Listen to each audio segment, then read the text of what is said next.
friends, Romans, countrymen, lend me your ears is the first line of a speech by Mark Antony in the play Julius Caesar, by William Shakespeare, occurring in Act 3, Scene 2. It is one of the most famous lines in all of Shakespeare's works. Antony has been allowed by Brutus and the other conspirators to make a funeral oration for Caesar on condition that he not blame him for Caesar's death. However, while Antony's speech outwardly begins by justifying the actions of Brutus and the assassins, Antony uses rhetoric and genuine reminders to ultimately portray Caesar in such a positive light that the crowd are enraged against the conspirators. Throughout his speech, Antony calls the conspirators honorable men, his implied sarcasm becoming increasingly obvious. He begins by carefully rebutting the notion that his friend Caesar deserved to die because he was ambitious, instead claiming that his actions were for the good of the Roman people, whom he cared for deeply. He denies that Caesar wanted to make himself king, for there were many who witnessed the latter's denying the crown 3 times. As Antony reflects on Caesar's death and the injustice of the idea that nobody will mourn him, he becomes overwhelmed with emotion and deliberately pauses. As he does this, the crowd begins to turn against the conspirators. Antony then teases the crowd with Caesar's will, which they beg him to read, but he refuses.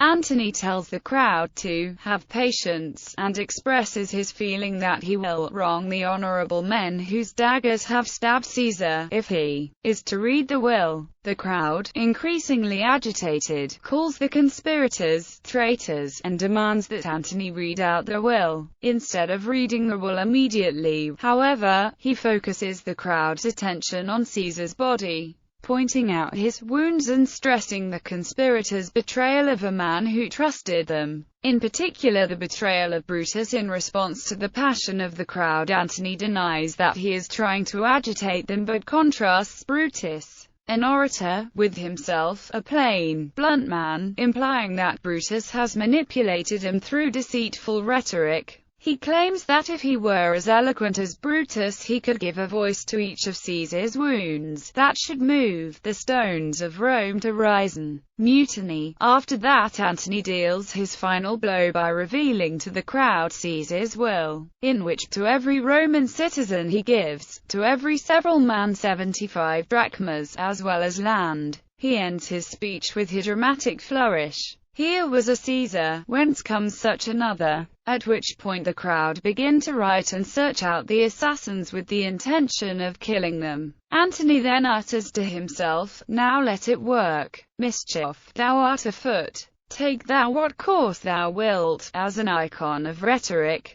The speech is a famous example of the use of emotionally charged rhetoric. Comparisons have been drawn between this speech and political speeches throughout history in terms of the rhetorical devices employed to win over a crowd. Parody. In Monty Python's Life of Brian, the first line is quoted by Michael Palin as Pontius Pilate.